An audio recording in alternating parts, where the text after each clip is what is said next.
Shalom. First and foremost, we want to give all praises to Yahweh, Ba'ashem, Yahweh Shai, Ba'ashem B'Chadash. Double honors and elders of GMS well. Peace, salutations, and lay Akim in the four corners, pushing the truth for sincerity. Peace be unto you. Shalom. This lesson is about how not all Israel's going to be the same color. You have let some camps have it. It'll be all Israel is going to be black, and that's not the case. You're not finding that in the scriptures. You're not finding that anywhere. And it's important to get your Second Timothy 2:15 on when you opening your sword and studying. This is Second Timothy chapter 2 verse. Oh, that's First Timothy. Second Timothy.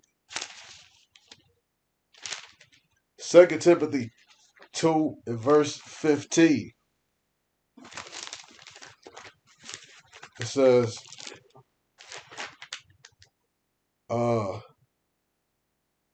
no, that's still for, oh, here we go. Second Timothy 2 and 15. It says, study to show thyself approved unto God, a workman that needeth not to be ashamed, rightly dividing the word of truth. So, if you rightly divide the word of truth, you're studying, you're watching, you go precept upon precept, you're inquiring, you're watching videos, and you're shutting up when people are teaching, and you are like a sponge soaking things in. And if you are soaking things in, if you keep if you have a practical mindset, you would know there's no way that all Israel is black. It's impossible. It makes no sense whatsoever. Now, I'm about to start real quick. Deuteronomy chapter 1 and verse 19. All right.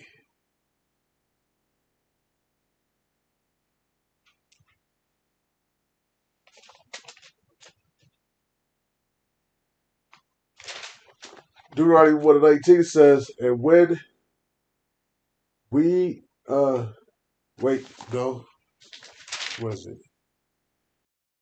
Numbers. That's why I have trouble.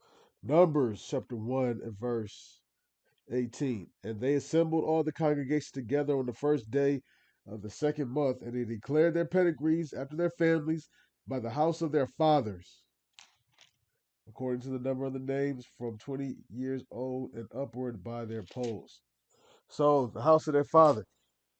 This is why when a woman gets married, she takes the man's last name. When a woman gets married, she takes the man's last name. They have a child. The child is supposed to take the last name of the father, because that's how families are established, by the father. So if your last name was Williamson, your father was a Williamson, and your mother married, and her last name is Williamson. So you get that root going back to your father. That's your family line, your family tree. It's not the mother. So you get the last name because that's where you come from. So a Israelite man, regardless of what his racial makeup is, he can impregnate a white woman, he can impregnate a black woman, an Asian woman, a yellow woman, or he can impregnate women of all shades of color. It's the man that's going to determine what his nation is, what his nationality is, what his family is. The woman, her genes will also play a part in his genetic makeup of what what his features will look like. But ultimately, what family he comes from is going to come down to him being from his father. So if a black man has a child with a white woman, if that black man is an Israelite, that the shade of that baby is going to come lighter. But nevertheless, he's still an Israelite. So he'll just be light skinned. If that light skinned man has a child with another white woman, that still he has the last. He's still carrying the last name of the family on the man's side. That he might look different, but that doesn't mean anything. Looking different means absolutely nothing. Uh, where are we at? This is Jeremiah. One second, I just had it.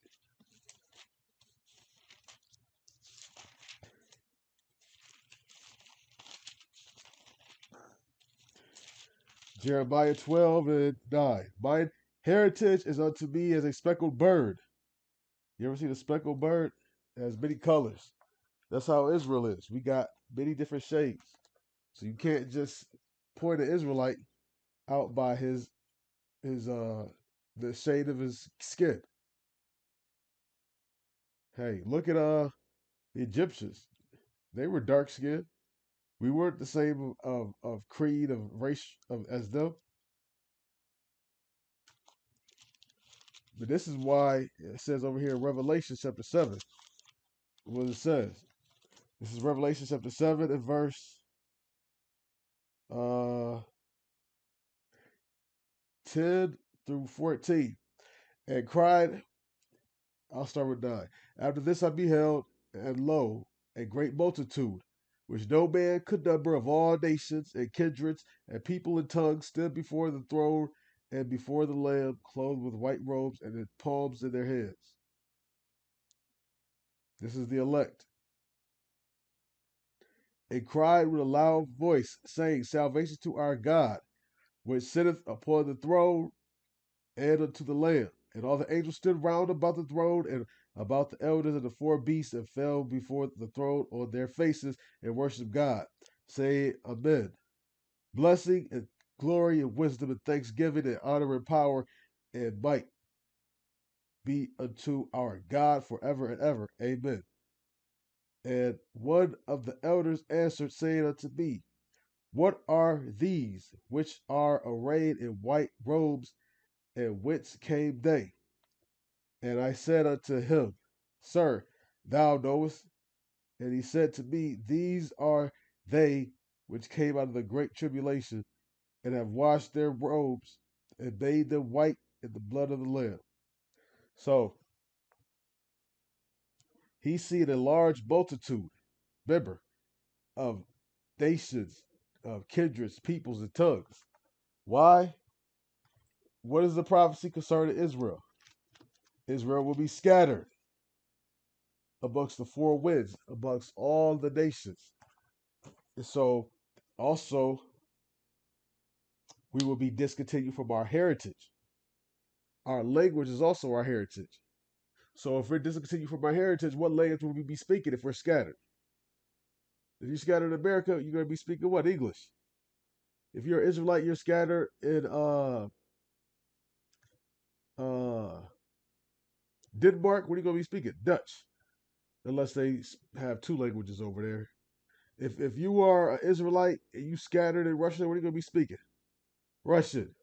If you're an Israelite in Japan, you get what I'm saying? You're going to be speaking the language of bugs where you were scattered at, because you will be discontinued from your heritage. So don't let anybody tell you that all Israel is all the same color, because they're not. You know, I don't. I want to give all praises and glory unto Yahweh by Shib Yahushai, by Shibba Kakwadash. Double honors to the elders of GMS well. Peace, salutations, and shalom.